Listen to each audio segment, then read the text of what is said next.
Welcome, everyone.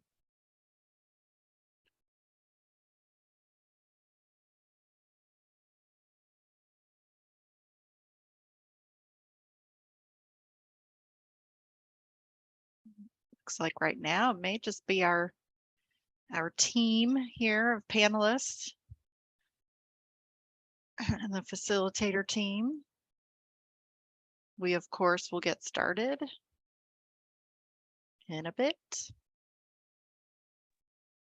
Oh, people are coming in.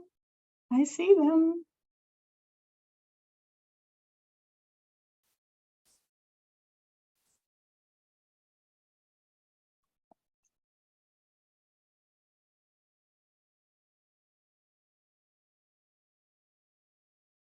Yeah, you have about 44 people already in. Great. So we're live for them, Lynn? Yes, we are live. Great. Welcome, folks. I love it. We have some early birds getting here before the official start time. Nice to see you all today. We'll get started here in just a couple of minutes. This really important topic. Thank you for coming today.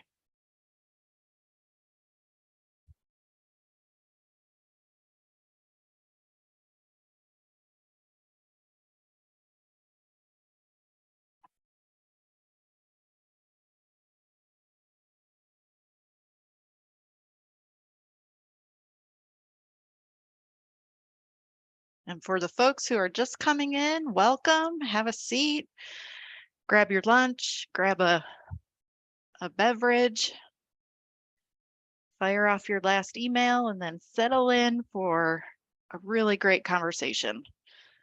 A lot of great panelists here today. Lots of practical, concrete ideas for you all. We'll get started here in just a minute.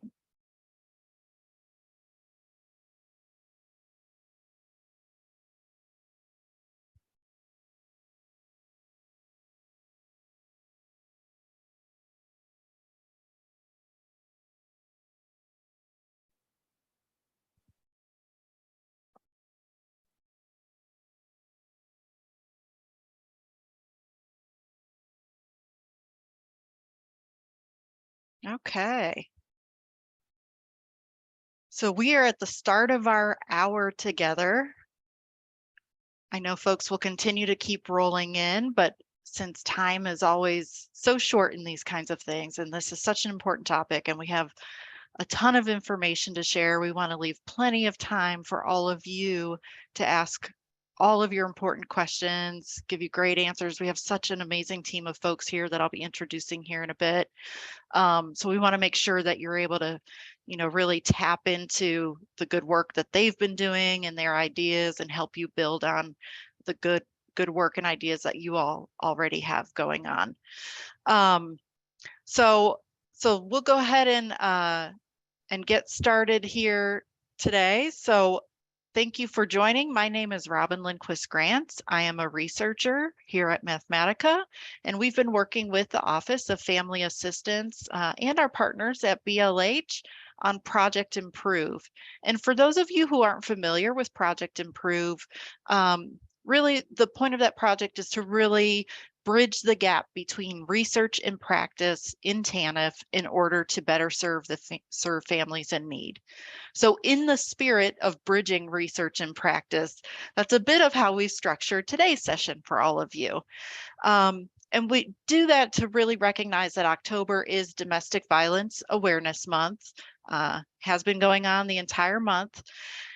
Not only did we want to acknowledge that it's that month, but we also wanted to do this session with all of you because we want to keep moving practitioners and researchers forward in meeting the needs of people who experience domestic violence, or what is more broadly referred to as intimate partner violence.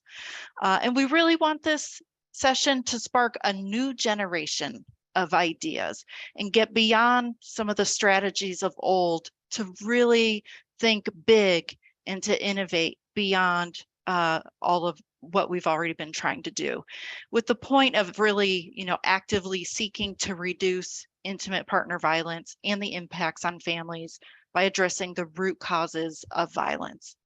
So before we begin, it's helpful to remember that when we are talking, what we're talking about when we say domestic violence or intimate partner violence is really a pattern of behavior where one person is exerting control over another person in a relationship. And that can happen in a variety of ways. It can be physical, emotional, sexual, or even financial control.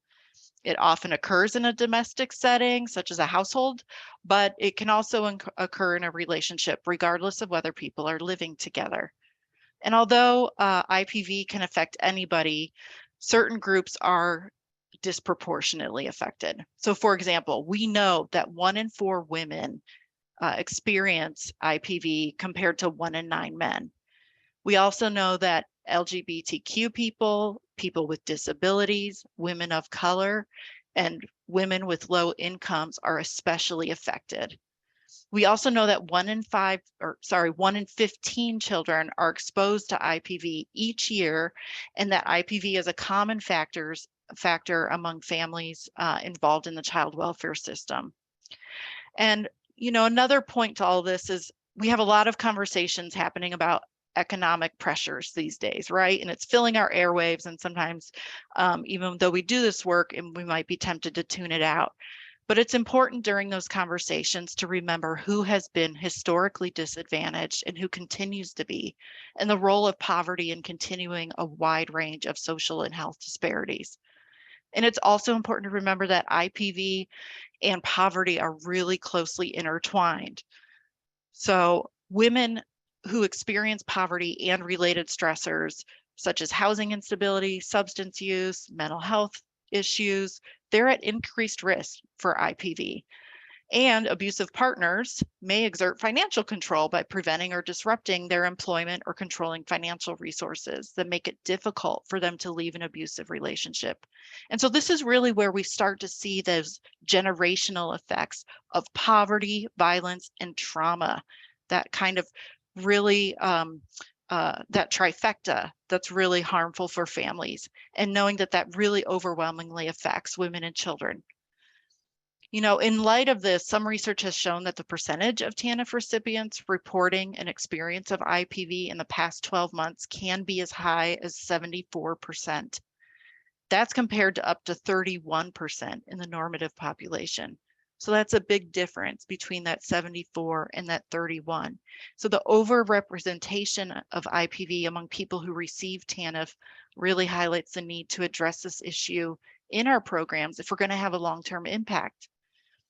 So we titled today's session, From Surviving to Thriving, Addressing Intimate Partner Violence in TANF Programs. We know many states and local communities around the country are embarking on TANF modernization efforts and 2-generation approaches, really looking to break the cycles of poverty. And when we thought about the title and the purpose of today's work, we really wanted to further push this work forward by not only connecting survivors of violence with resources when they come into our programs, but really thinking about how do we create comprehensive community and policy approaches that look to directly disrupt one of the main contributors to intimate partner violence, which is poverty. Let's go ahead and go to the next slide.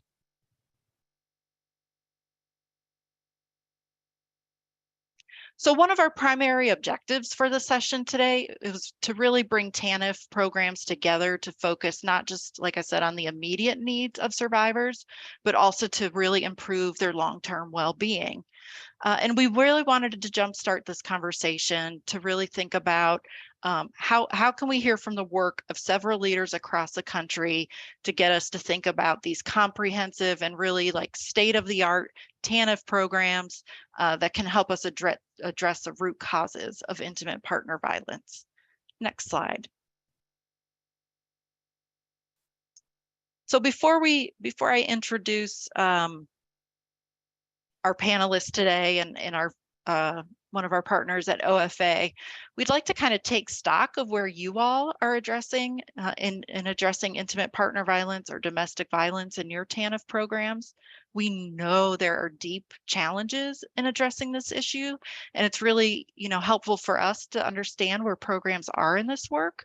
But it's important for you to know where you are so you know where to begin after today, right? And it can also help you to see what other programs are facing and knowing that you aren't alone, because this is definitely a challenging issue. So we would like for you to, you can answer this polling question that we have posted up on the screen. You can go ahead and post this in the chat. Your responses in the chat.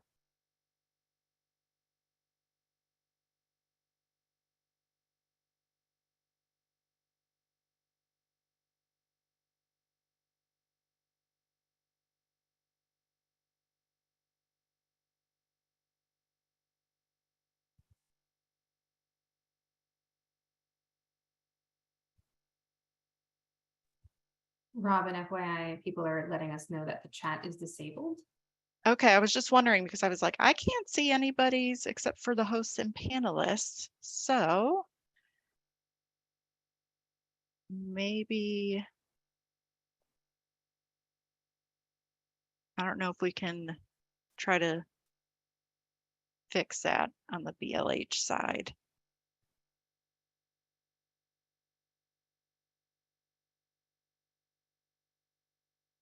Go Okay, ahead. Yes, so we'll try to get Steve's that saying, fixed. okay, And go ahead and post them in the maybe you can, Q&A for now. Yeah, yeah. that's fine. Since we can see you all are able to use that to tell us that you can't post, that's great. Great. Somebody wrote having staff that are adequately trained to respond and refer. Absolutely, that is a challenge.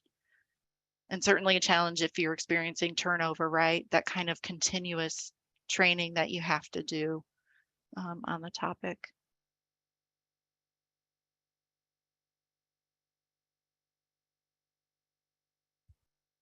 I see Priscilla wrote here, a huge challenge as a previous worker, making the person feel comfortable enough to share their story and provide information. Maybe they're worried about something that will come back on them. Absolutely, right? They're going to be treading carefully in every little piece of information they share, because there's always that concern about the abuser being able to get that information or it being used against them. Partners keeping the subject to themselves, right? We're trying to get people resources. It often means people are having to share their stories. We don't always know if partners are going to be keeping that to themselves as well. So we can see here, based on all of the responses that you all are putting in. Oh, Priscilla, thank you for updating all of us in the chat. That there are a lot of challenges, right? So we aren't dealing with those challenges by ourselves. A lot of other programs are also dealing with that. And we hope today will help us kind of chip away at some of those challenges and give you all some ideas for how to be able to address that. So let's go ahead and go to the next slide.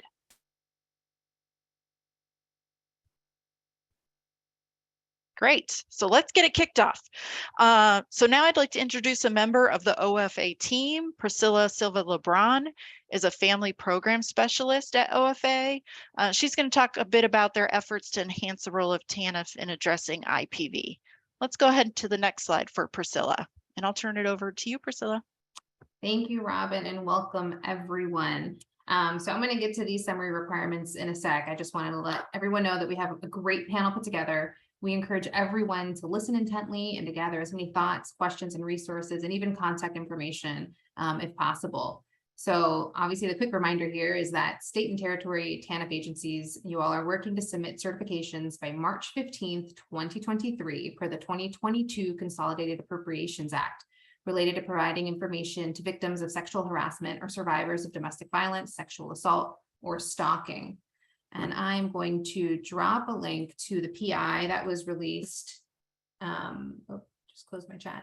To the PI that was released in April, just jog everyone's memory. So I just dropped that in there. So to comply with these new requirements, and this is section 402A8 of the Social Security Act, The state must include the following elements in its plan, again, no later than March 15th, 2023. So a state must either submit the new certification with its plan renewal if one is required for fiscal year 2023, or it must submit an amendment to its plan with an updated signed certification reflecting the new requirement by March 15th, 2023. States should use the language of the statute in their certification to ensure they are complying with the requirements of the provision. So as you can see here in the slide that we're sharing, a state must certify that it has established and is enforcing standards and procedures to A, and I'm just going to read through this, ensure that applicants and potential applicants for TANF assistance are notified of state assistance made available to victims of sexual harassment and survivors of domestic violence, sexual assault, or stalking. B, ensure that caseworkers and other agency personnel responsible for administering the state TANF program are trained in 1, the nature and dynamics of sexual harassment and domestic violence, sexual assault, and stalking. 2, state standards and procedures relating to the prevention of and assistance for individuals who are victims of sexual harassment or survivors of domestic violence, sexual assault, or stalking. And 3, methods of ascertaining and ensuring the confidentiality of personal information and documentation related to applicants for assistance and their children who have provided notice about their experiences of sexual harassment, domestic violence, sexual assault, or stalking. C, ensure that if the state has elected to establish and enforce standards and procedures regarding the screening for and identification of domestic violence, sexual assault, or stalking pursuant to the family violence option, which is found at section 402A7 of the Social Security Act. 1, the TANF program provides information about the options available to current and potential beneficiaries. And 2, caseworkers and other agency personnel responsible for administering the TANF program are provided with training regarding state standards and procedures related to the family violence option. So there is an ACF model training program, but it will not be available. We are developing it until fiscal year 2024, which is after the initial submission of certification. So please keep that in mind. OFA plans to release a communication with more information soon. In October of 2014, OFA released the last IM focused on DV, and I'm going to drop that link in the chat as well, since that was way back when. But there's a lot of great information. So we encourage TANF agencies to create and strengthen local community, partnerships that can provide guidance and resources as you work towards meeting certification requirements. With that in mind, there's going to be a lot of important and applicable takeaways from today's webinar. So additional information with helpful resources will be compiled and shared in the coming months. For the time being, please just stay tuned, and thank you for attending today's webinar. Great. Thank you, Priscilla. Thank you for sharing that update. You all definitely stay tuned. She provided those links in the chat. Definitely check those out. We did have Priscilla, real quick, answer this question. Can you repeat the 2024 deadline again, please? Great. Yes. Typed it in. Thank you. Perfect. All right. Well, without further ado, I'd like to introduce our panelists. If we can go to the next slide. So we have several panelists here. I kind of think of them as in 3 chunks. So we have Rachel Spencer, a senior technical researcher at IREX, and Alice Hawks, executive director of the New York City Family Justice Center, here to talk with us about how TANF can better support women's well-being, reduce IPV, and address racial inequities. We have Crystal Jackson, director of the Domestic Violence Unit at the Department of Transitional Assistance in Massachusetts. She's going to be talking about their domestic violence unit and the role of domestic violence specialists in TANF services and community response teams. And then we also have with us the team Beth Burr at the Children Family Services Administrator at the Nebraska Department of Health and Human Services, and Lindsay Turner, the Program Services Director at Voices of Hope. They have been working together and have developed a coordinated community response to support survivors of abuse and improve their well-being. They've been focused in child welfare, but we know you all do a lot of work with child welfare, and we thought there's a great deal that can be gained by hearing from their experience and how TANF may be a better part of those coordinated community responses. So what I'd like to do is turn it over to each of our panelists. our panelist groupings, to provide a brief few-minute overview of their work for all of you, and then we'll open the session up for Q&A. So why don't I kick it over to Rachel and or Alice first. Yeah, thank you so much for inviting us to be here. And also, please note, I will not be solving the problem of domestic violence in TANF, just some light suggestions. So my name is Rachel Spencer. I'm a behavioral scientist. I'll let Alice introduce herself in a minute. I've worked on issues related to gender-based violence for about 10 years, focusing on the issue of violence in multiple countries. I'm a senior researcher for IREX, and the study that Alice and I are going to talk with you about today built on extensive research, largely from the 2000s, but there have been some really great studies since then. It explored the impact of TANF policies on women's mental and financial well-being, as well as their experience of family violence. And it focused on structural discrimination, which I'll define as the ways in which institutional rules, procedures, and policies differentially impact one group over another. This is really important because research indicates that TANF negatively affects women of color. For example, African American women are more likely to be sanctioned, in large part due to the structures that inhibit their participation in TANF requirements.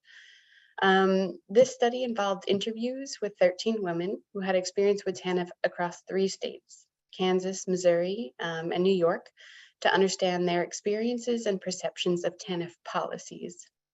And I could not have undertaken this study without community partners who have experience in working with women who experience family violence. And one of the organizations that partnered on this research was the New York City Family Justice Center.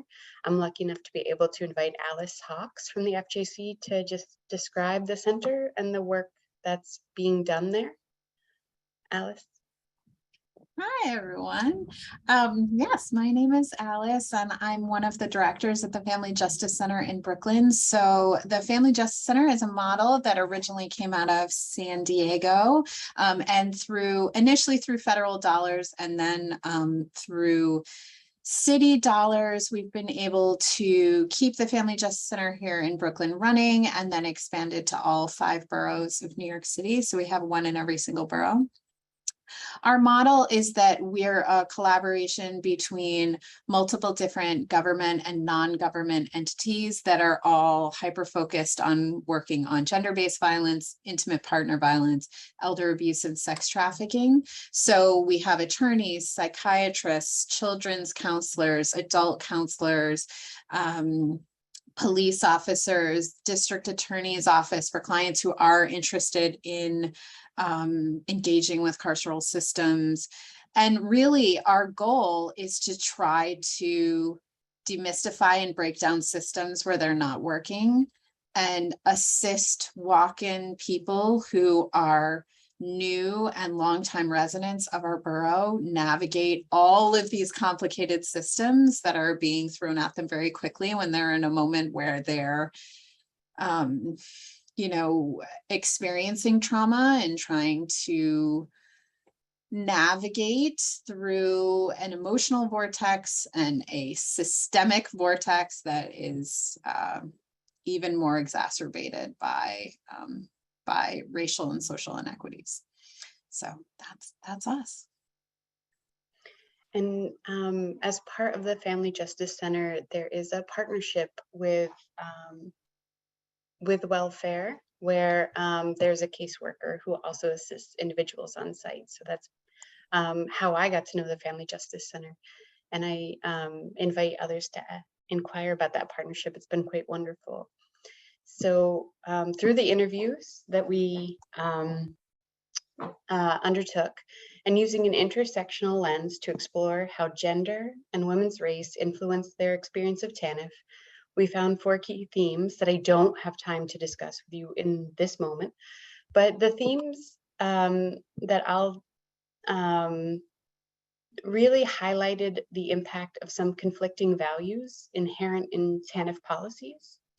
For example, TANF is designed to recoup monies spent on TANF recipients, sometimes while they're receiving TANF. And this approach to running the program may conflict with the value of supporting families to stay together or keeping families whole. So just one quick example, I think that the child support requirement and its impact on families really illustrates how this conflict plays out. So women reported being forced to initiate child support petitions when they did not live with the father of their child, especially when the child support funds would not be passed through to the child. This created increased reliance on their abuser, as well as conflict with the abuser, making it much harder to co-parent. And the stigma of applying for child support and engaging the father in a case where he may go to jail if he did not pay was particularly troublesome and stigmatizing for African-American women because of the stereotypes around African-American families and fathers, as well as welfare queens. So a solution that was proposed could be allowing optional child support participation or a larger pass-through of child support. It could be an important step towards making TANF more protective against IPV, intimate partner violence, even as it does not directly seek to address the issue of intimate partner violence. So these are the kind of structural and policy level and practical things that could really make a difference in people's lives. And so there's a lot more to discuss about this study, but I'm eager to hear my next panelist. So I'll pass it along. Great. Thanks, Rachel. It was just enough to give us a taste. I hope folks, we certainly have some more questions for you and Alice, and I hope other folks that are attending today will ask questions too, because it's just enough, I feel like, to get us started and wanting to know more. Crystal, let's turn over to you for your overview. Great. Hi, everyone. My name is Crystal Jackson, and I am the director of the Domestic Violence Unit in our TANF office, Department of Transitional Assistance in Massachusetts. So happy to be here. I feel very honored to share the work of the Domestic Violence Unit at DTA in Massachusetts.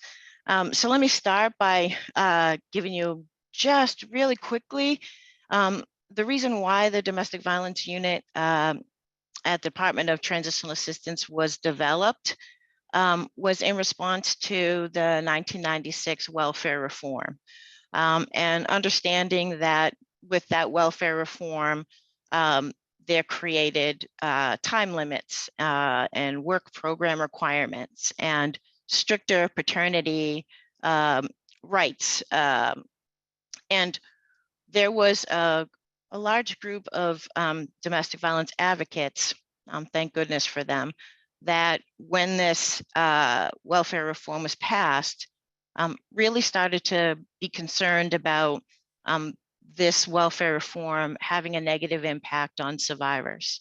And understanding that survivors of domestic violence or survivors of intimate partner violence really rely on the benefits for being able to provide basic needs for themselves and their kids, and also safety and security, and to be able to, transition to some type of economic self-sufficiency. And with these restrictions, there was a real concern that it would cause higher barriers for survivors to be able to access benefits. And so they created or were instrumental in a study. It's actually online if you want to see it. It's called In Harm's Way. And it was done by UMass Boston. And it really looked at the prevalence of domestic violence within TFDC population, and also made recommendations for not only understanding the number of people who are experiencing domestic violence within the TFDC population, but also a recommendation that it was important for the agency to hire domestic violence specialists or domestic violence advocates in order to address this. And so in 1999, DTA is actually the first agency in the country to hire domestic violence specialists. They hired 4 and a director.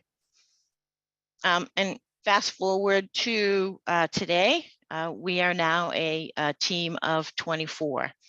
We cover every DTA office in Massachusetts and provide a host of things that are around safety and around helping survivors to be able to move forward and be able to at least work on establishing some economic self-sufficiency.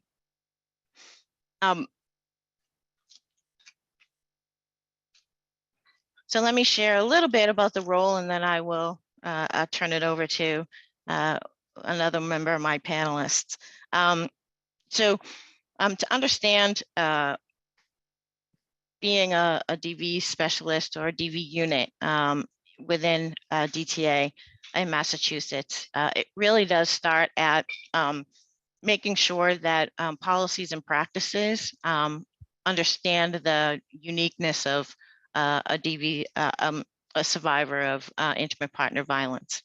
And that requires not only understanding that someone who is trying to flee their abusive partner or has fled their abusive partner.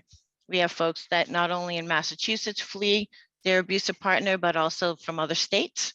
And to be able to understand that when you're fleeing, there is a lot that comes with that leaving your abusive partner.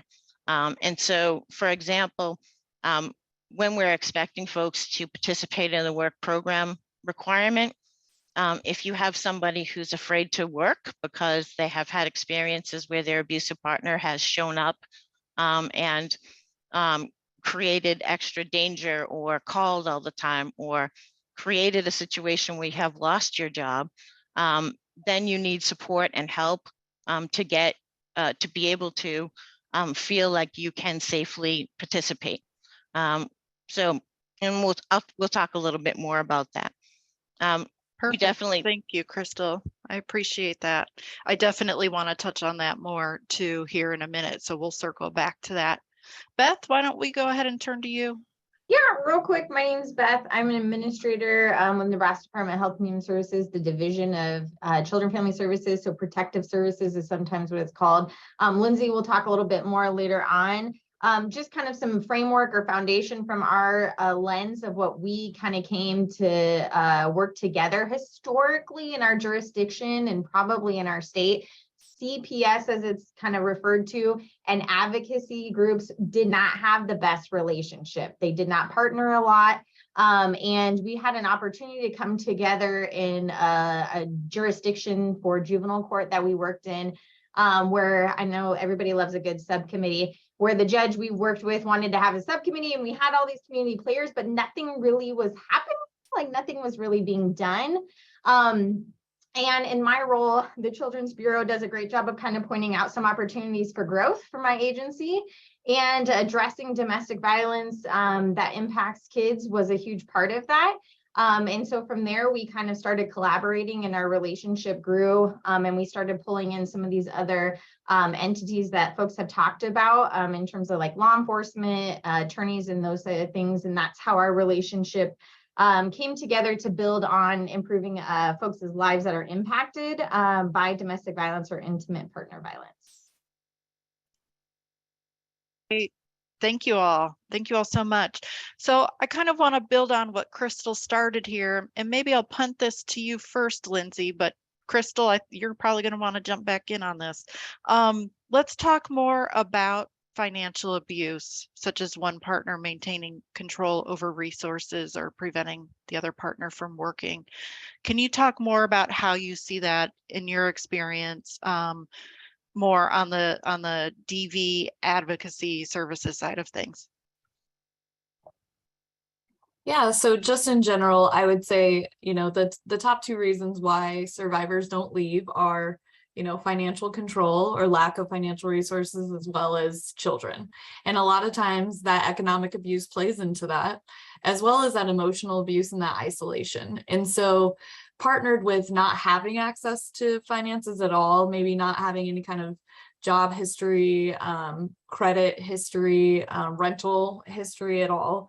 You also have to take into account that emotional abuse and that kind of that verbal abuse that's also happening, telling a survivor that you're not good enough, nobody's going to hire you, you're not smart enough to be able to budget or pay bills, things like that. As well as then like kind of pushing all those supports away as well. And so a lot of times, like if I'm having trouble paying my bills or something, I might call my sister or my mom to kind of help me out. But a lot of times with intimate partner violence, those supports have already been pushed away. And so there's just barrier after barrier after barrier. And so when we think about leaving, it's just as Crystal said, it's really, and as I know many of you know, it's not that simple. And we really have to think about all of those different layers.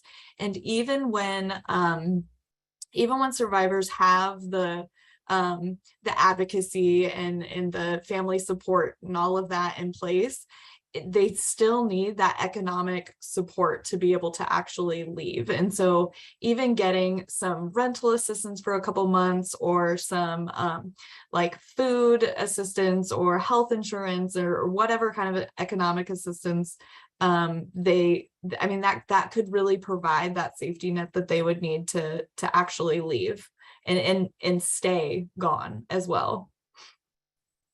And so, Crystal, what are some of what your DV specialists are doing to help address this on the TANF side of things?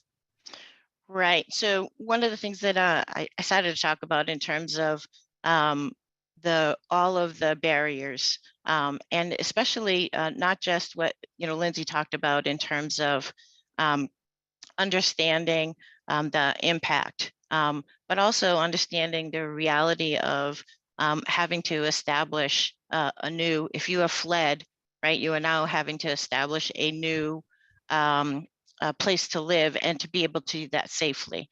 And so we not only provide support and safety planning, but we do make referrals directly to DV programs and other resources that are important.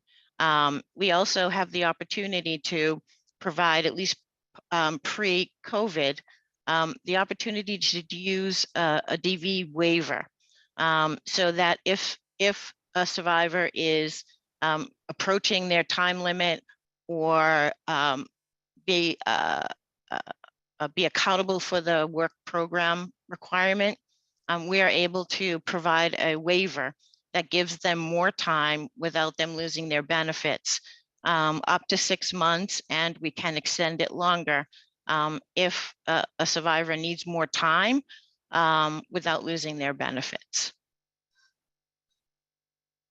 Great. And Rachel and Alice, and actually, before I ask you all the question, to build off of what Crystal's saying, I want to say to our attendees, please, I'm kicking off with some questions. We would like for all of you to ask questions, so you can post your questions in the chat for our panelists, and you can post that at any point starting now and until just a few minutes before we end the session. So please, by all means, put your questions in the chat, get them in today.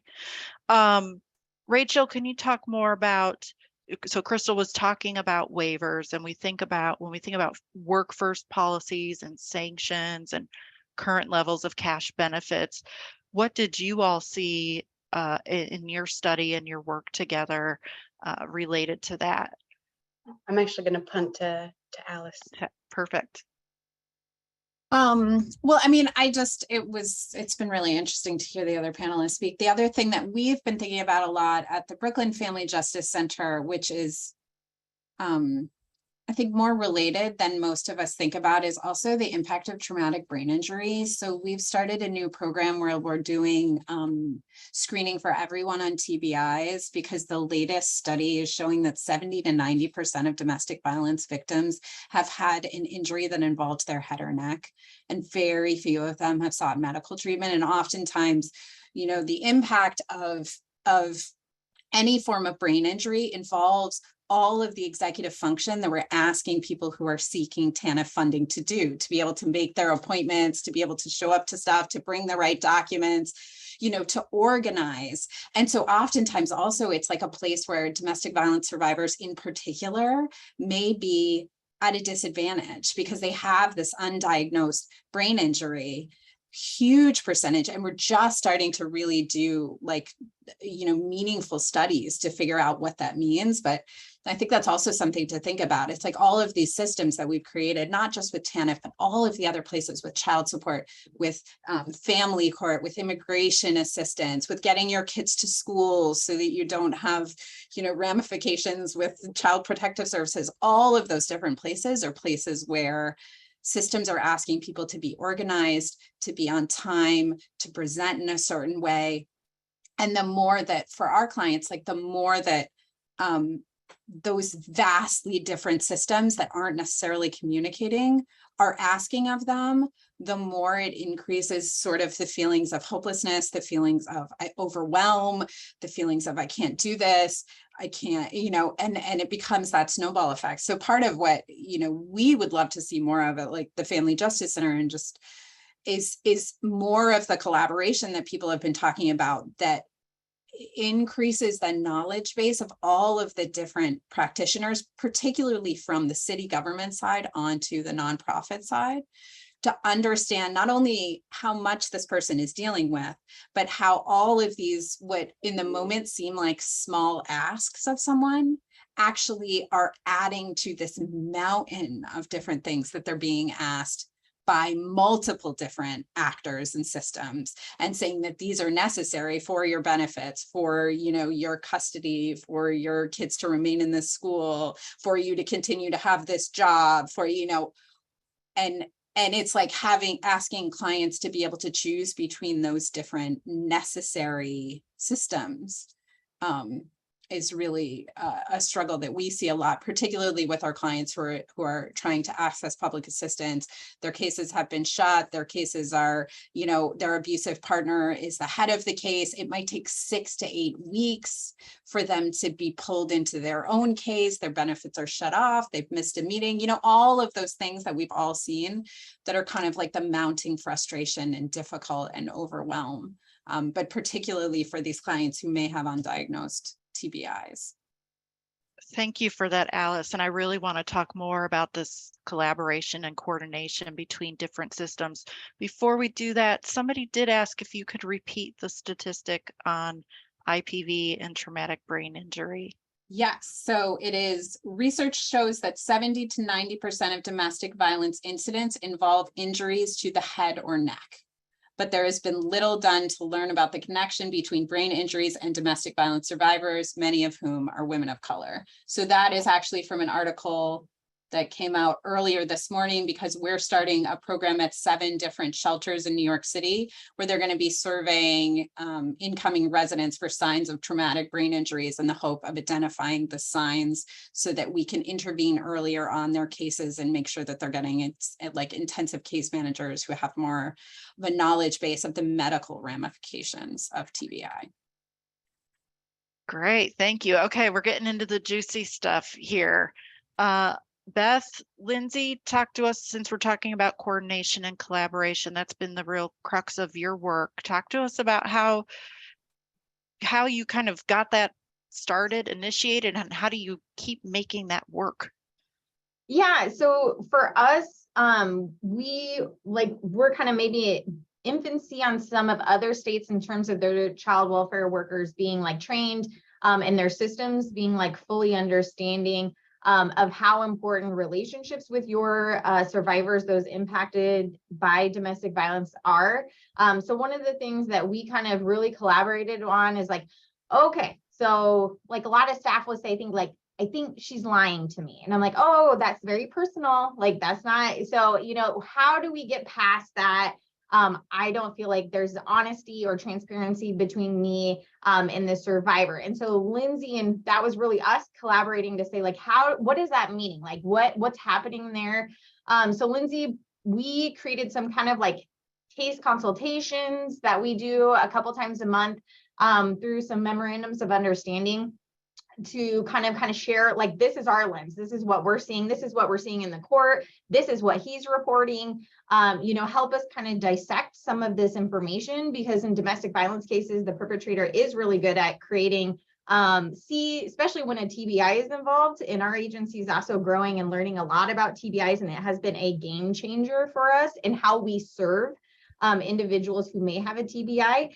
And so one of the things that, we try to do with that information is like scaling it back in terms of like patterns of behavior and how those correlate to what's impacting them. And so by having concrete meetings and like concrete conversations in a safe place, that's one of the things we identified was our child protective workers. If they don't feel safe working with those families, we think about how scary it is for a survivor. And sometimes our staff are like 24 years old, just got out of college. A lot of turnover in the CPS world. I'm sure that's nationally.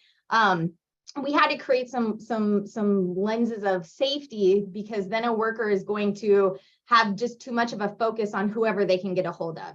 And so that was important for us to kind of bring to light and kind of train and build that up for staff to feel safe and supported in order to meet a survivor where they're at. Great.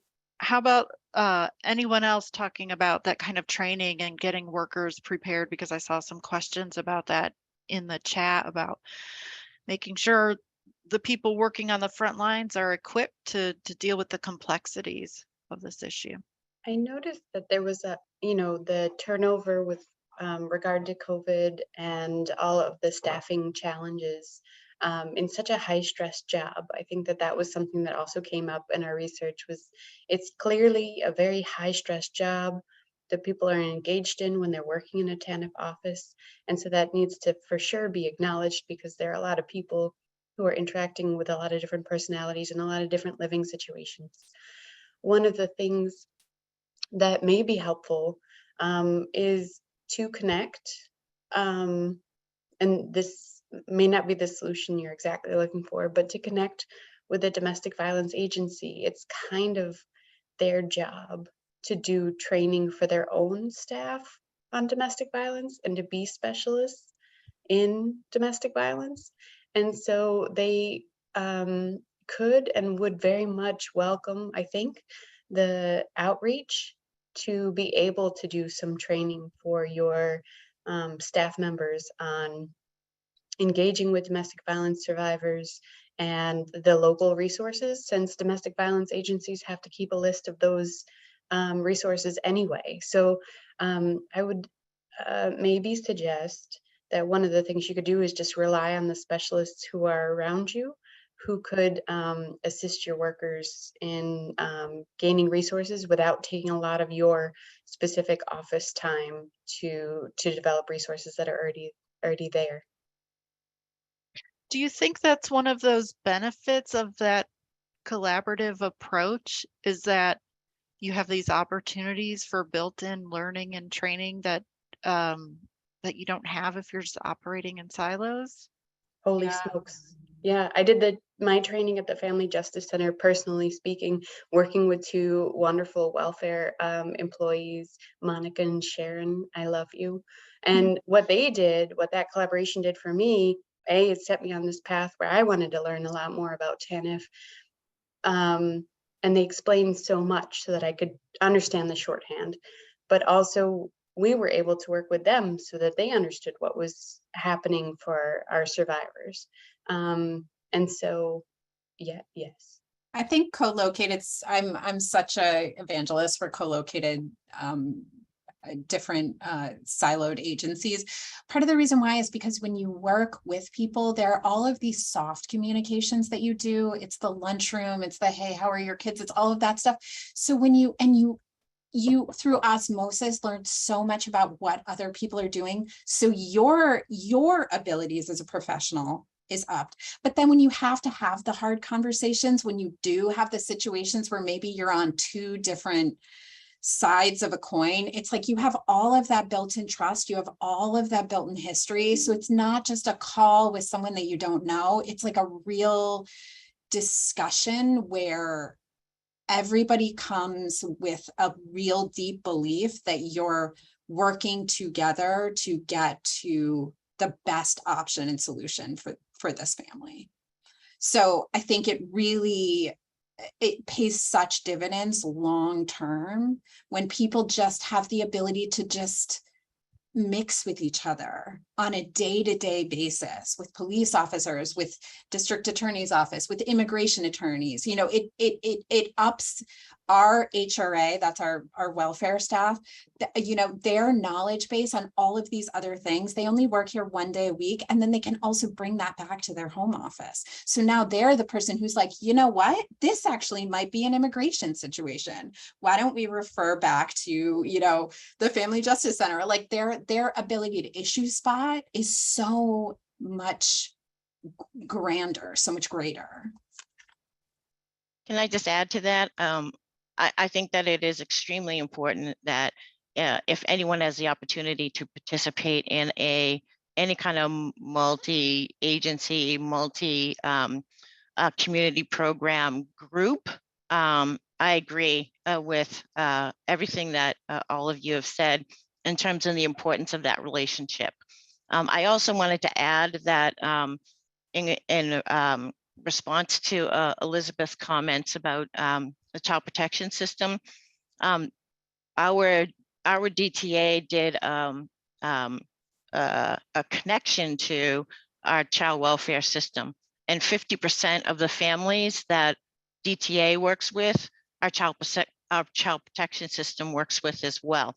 And so being able to do that collaborative work is extremely important. In Massachusetts, the child protection system actually also has a domestic violence unit, and they do these meetings called the DV task force meetings.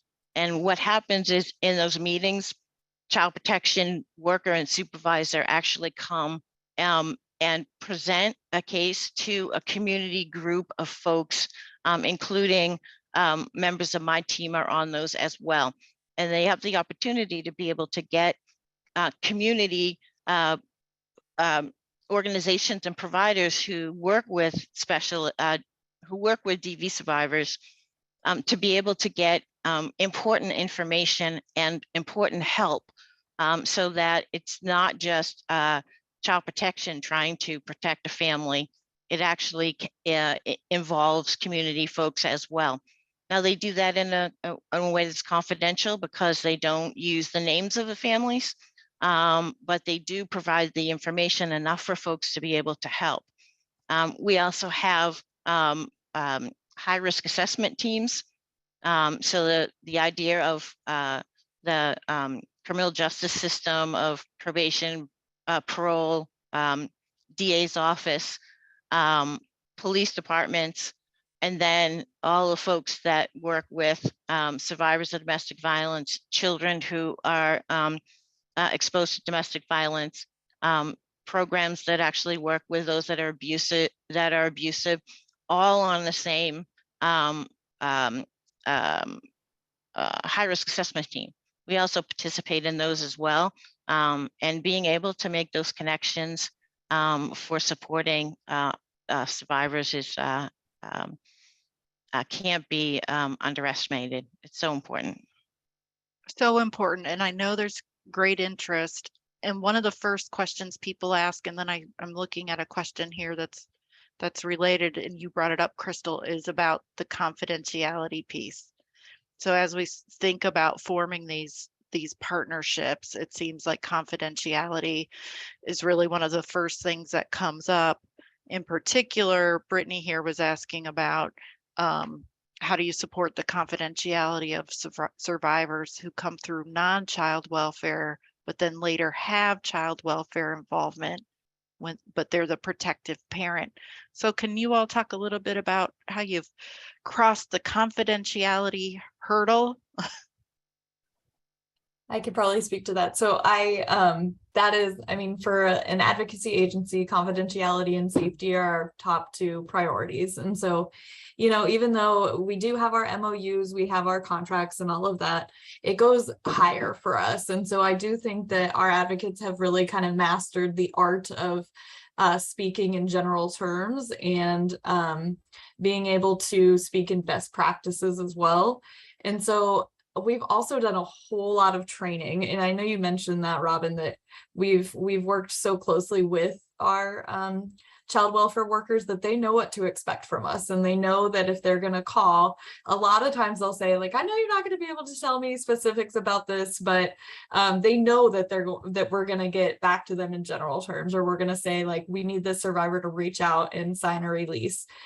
They also know that those releases of information are incredibly specific and time limited, more so than you're going to get in any other kind of agency.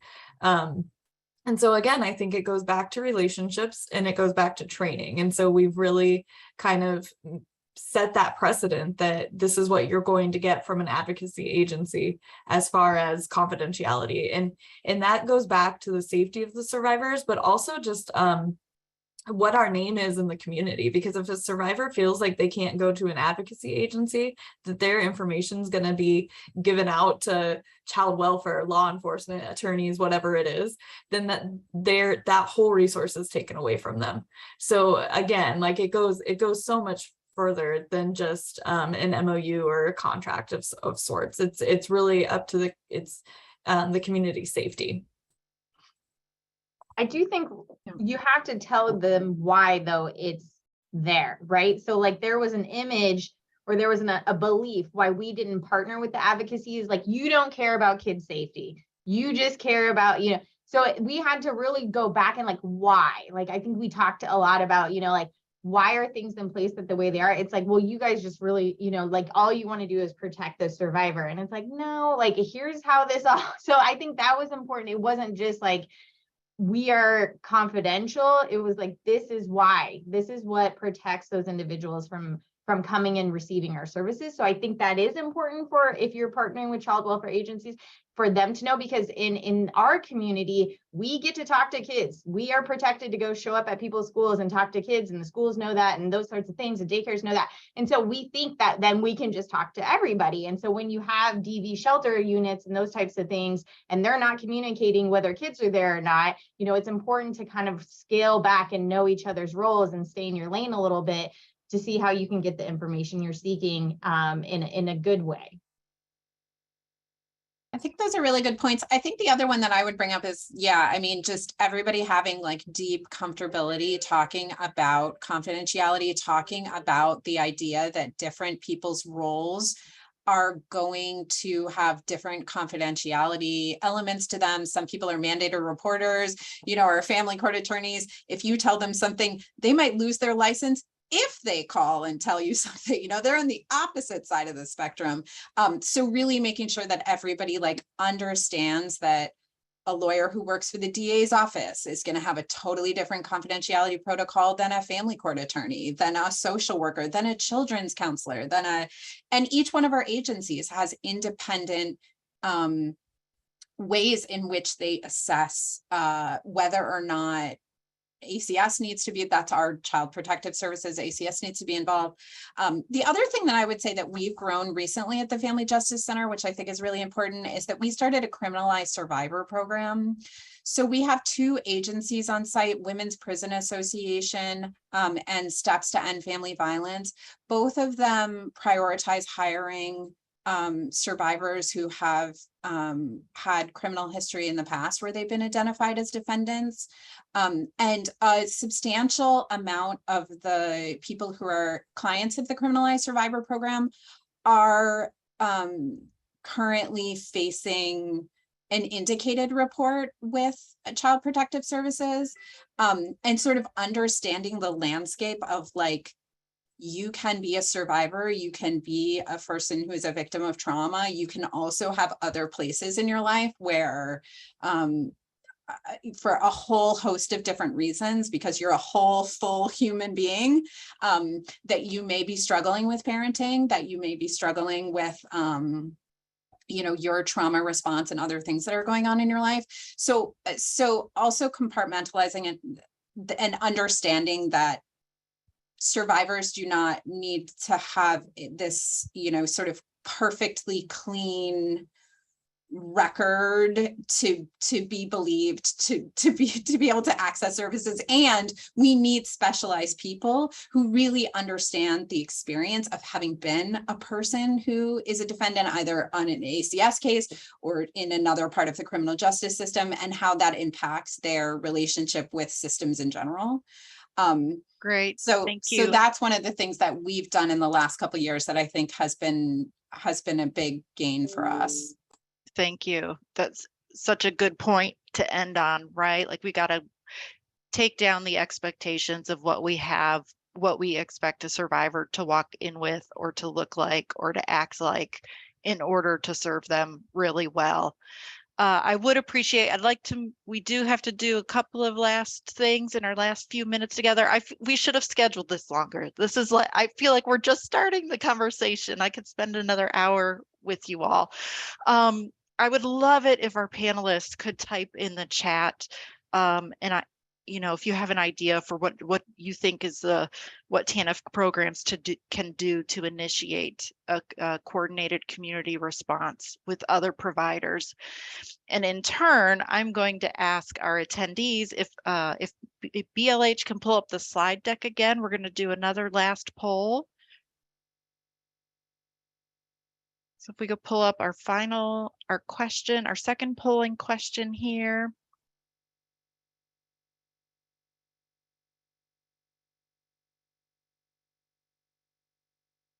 Great, there we go. So for our attendees today, we know we were just getting started. I feel like this conversation could have kept going for hours. What is one thing that you learned today in this brief bit that you want to put into practice in your TANF programs? You can type your answer in the chat. And that will also give us a sense of what you all are thinking about. So OFA knows where people are wanting to head with the good information that you learned today. And then in addition to putting your good ideas in the chat, I love that. So somebody loved the high risk assessment team, the trauma and TBI research. I loved that came up in multiple ways in today's discussion. Certainly an area to keep moving forward on. I hope you all did see that also Steve put in a link to a survey for today's session. So if you all could complete the survey, we'll have him pop that in the chat again so that everybody has it. We really would like you to complete that survey at the end of the session today. And let's go ahead and move to our last slide. So just a little bit, if you want more information about Project Improve, you have a QR code here. You can learn more. There's a ton of great work going on in the project. And then we also have a lot of really great resources happening with the peer TA. So you have the link here for the peer TA. Definitely encourage all of you to check this out. A lot of what folks are talking about here today is included in the peer TA newsletter that went out recently. So you'll see more of those resources. And then we hope you continue to have these good conversations around this topic, around this population. Certainly, if we are going to address poverty, we have to think about survivors of domestic violence. And with that, we will go ahead and Robin, bid you all farewell. Yeah. I'm sorry.